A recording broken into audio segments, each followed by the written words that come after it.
Ma, tama ka nga pala. Tama lahat ng mga sinabi mo sa akin noon. Mga payo, mga pangaral na binabaon mo ngayon. Darating yung panahon na kailangan kong harapin yung mga pagsubok at hamon ng mag-isa, nang walang inaasahang tulong mula sa iba. Salubungin ang hampas ng alon at tatagan ng mga paa, at palaging ipaalala sa sarili ang salitang, kaya ko pa.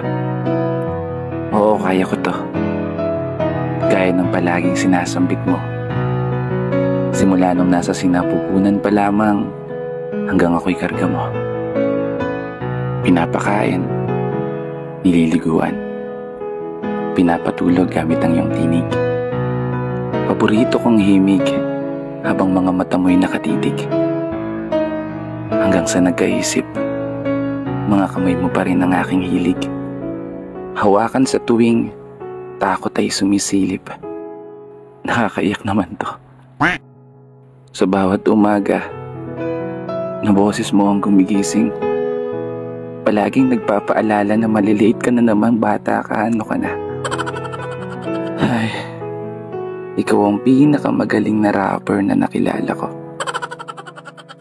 Okay, balik tayo. Seryoso na. Ikaw nga pala yung nanay ko.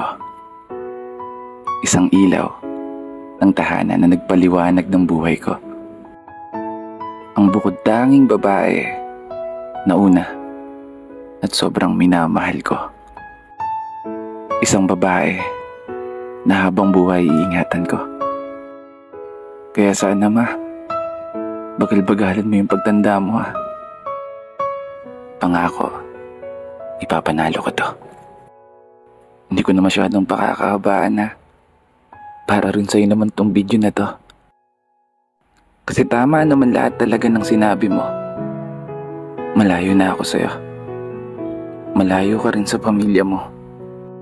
Kasi kailangan mo magtrabaho para sa amin. At ako naman, kailangan kong maghanap buhay para sa magiging pamilya ko palang araw. Kaya gagamitin ko na tong opportunity na to para iparamdam at ipakita sa'yo kung gaano kita kamahal.